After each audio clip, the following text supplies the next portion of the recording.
अस्सलाम वालेकुम मेरे बहन भाइयों।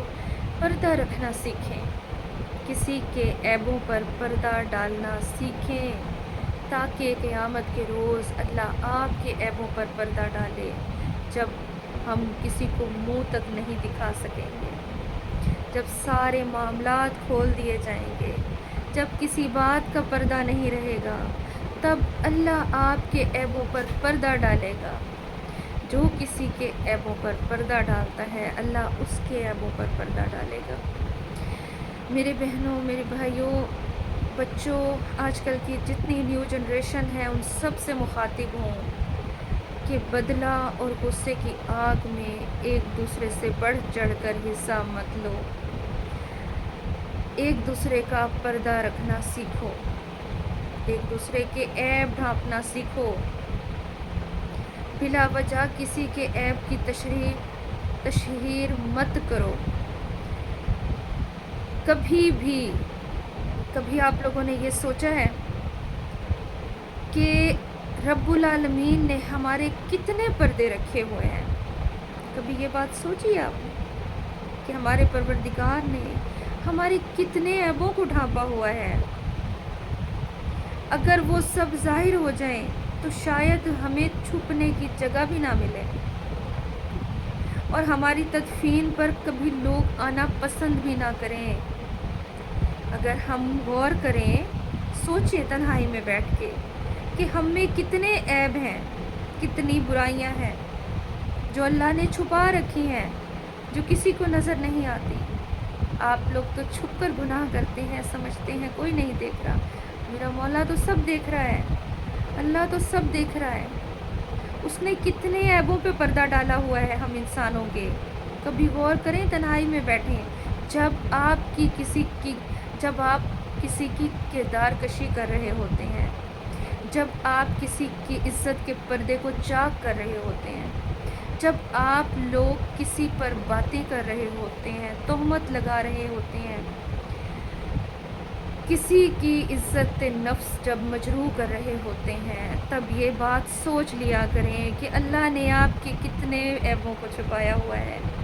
अगर उनमें से कुछ ऐब भी बेनकाब हो जाएं तो शायद हम मुंह छुपाते फिरें।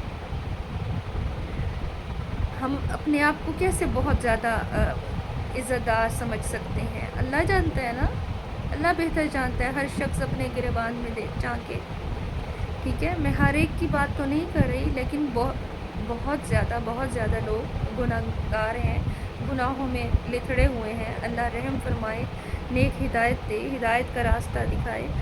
तो पर्दा रखना सीखें मेरे बहन भाइयों।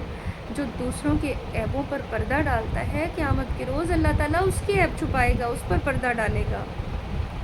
तो हमें इस बात की बस अल्लाह ताला समझ और अक्ल की तौफीक दे कि कभी भी किसी के ऊपर कोई बात ना करें।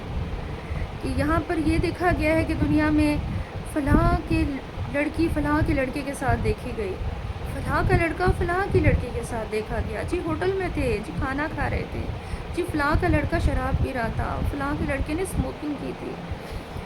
तो मतलब हम एक दूसरे को बढ़ चढ़ कर बता रहे होते हैं कि पता है तुम्हें, उस घर में लड़ाई हुई थी, वो चोरी करते हुए पकड़ा गया, वो ज़िना करते हुए देखा गया, फ़लाँ का बच्चा ये कर रहा था। यानी हम एक दूसरे के ऐबों को बताते हैं, और एक दूसरे की जैसे मालूमात में इजाफ़ा करना हमारा फ़र्ज़ है कि मैं साथ वाली हमसाई को या 2-4 रिश्तेदारों को ज़रूर बताऊं कि फ़लाँ के साथ ना ये हुआ था, फ़लाँ का बच्चा ना इस काम में इन्वॉल्व था, पकड़ा गया। यानी हम इबादत समझ के ना एक दूसरे को शेयर कर रहे होते हैं, हमसाओं में, रिश्तेदारों में, ग्रुप्स में।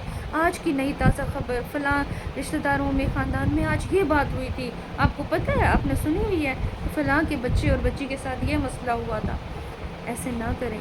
हर शख्स ने मरना है, जवाब देना है, अल्लाह के हज़ूर पेश होना है। क्या पता वो बख्शा जाए जिसे आप गुनाहगार तसव्वुर कर रहे हैं, जिसे मुजरिम बना रहे हैं। होगा, उससे गुनाह हुआ होगा, मगर अल्लाह बेहतर जानता है, और अल्लाह बेहतर हिसाब लेने वाला है, और अल्लाह बेहतर हिदायत देने वाला है। आप दूसरे का ऐब बता के अपनी कब्र भारी कर रहे हैं। हो सकता है कि वो तो बख्शा जाए और आप ना पकड़े जाएं कहीं उस गुनाह में जो आप उस पर लगा रहे हैं। اس بہتان پر. تو اللہ تعالیٰ ہدایت دے، کیونکہ آج کل یہ بہت زیادہ ہو گیا ہے کہ ذرا سی کوئی خبر یا کوئی کسی کی بات سن لیتا ہے کوئی بھی شخص، تو اسے دوسروں میں، رشتہ داروں میں فوراً، موبائل آج کل ہے نا، تو فوراً پھیل جائے گی خبر کہ پتہ ہے آج فلاں کے ساتھ یہ ہوا تھا، آج فلاں کی لڑکی کے ساتھ، فلاں کے لڑکے کے ساتھ، آج فلاں گھر میں لڑائی ہوئی تھی. تو وہ سوشل میڈیا پہ خوب سرکل میں گھوم جاتی ہے وہ خبر. کیا فائدہ؟ اتنے لوگوں نے گناہ کمایا، اتنے لوگوں کا نام اعمال خراب ہوا، اتنے ہی آپ کو بھی ملے گا گناہ، اور دوسروں کو بھی جو پھیلائیں گے. بری بات کو، عیب کو چھپا لیں. اللہ سب دیکھ رہا ہے، اللہ سب جانتا ہے. اللہ ہدایت دے، اور وہ بہتر کرنے والا ہے. تو کسی کی عزت کو مت اچھالیں. یہ سوچ لیں کہ اللہ تعالیٰ کہیں آپ کی عزت نہ اچھل جائے. ٹھیک ہے؟ تو اللہ کے غضب سے بچنا چاہیے. اللہ تعالیٰ کا خود فرمان ہے نا کہ جو قیامت کے روز اللہ تعالیٰ جو دوسرے کی عزت کا خیال رکھے گا، عیب چھپائے گا، اللہ قیامت کے روز اس کے عیب چھپائے گا. تو اللہ تعالیٰ ہم سب کی عزتوں کو محفوظ رکھے، دنیا میں بھی آخرت میں بھی. اس بات کو سوچیں سمجھیں کہ یہ برائی بہت زیادہ پھیل گئی ہے کہ ہم لوگوں کے اندر نا بے چینی سی پیدا ہو جاتی ہے جب کسی کی بھی کوئی بات سن لے نا، تو کسی نہ کسی طریقے سے مرچ مسالے لگا کے ایک دوسرے کے ساتھ شیئر کرتے ہیں تاکہ یہ بات پھیل جائے کہ فلاں گھر میں یہ ہوا تھا یا فلاں کے گھر میں یہ لڑائی ہوئی تھی. ان باتوں سے، ان چیزوں سے باہر نکل آئے. اللہ تعالیٰ نے کھول کے ہر جگہ قرآن پاک میں واضح بتایا کہ عیبوں پہ پردہ ڈالو. ہمارے نبی پاک صلی اللہ علیہ وسلم نے پیغام دیا کہ دوسروں کے عیبوں پہ پردہ ڈالو. برائی، چوری، غیبت، چغلی، ان چیزوں سے، بہتان، یہ بہت خوفناک ان کا انجام ہے، ان کی سزائیں ہیں. یہ کوئی ہنسی مذاق نہیں ہے کہ کسی کی کردار کشی کرنا، کسی کی پر باتیں کرنا، یہ اچھی بات نہیں ہے. ان کی سزائیں ہیں. اللہ سے ڈر جائیں. اپنے اعمال جو تھوڑے بہت نیک ہیں کیے ہوں گے ان کو ضائع نہ کر بیٹھیں. یہ نہ ہو کہ اللہ کے حضور جب پہنچے تو ہاتھ خالی ہوں.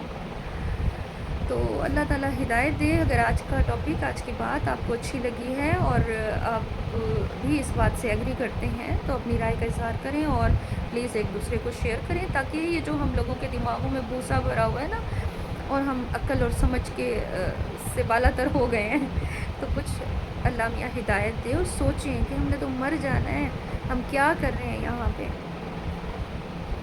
دعا میں یاد رکھیے گا. بس یہی کہہ سکتی ہوں. اللہ تعالیٰ ہم سب کی عزتوں کو محفوظ رکھے، ہم سب کے گھروں میں سکون دے. ہم سب کو اللہ تعالیٰ اپنی امان میں رکھے، عزت آبرو کو دنیا میں بھی اور آخرت میں بھی. اللہ حافظ. دعا میں یاد رکھیے گا.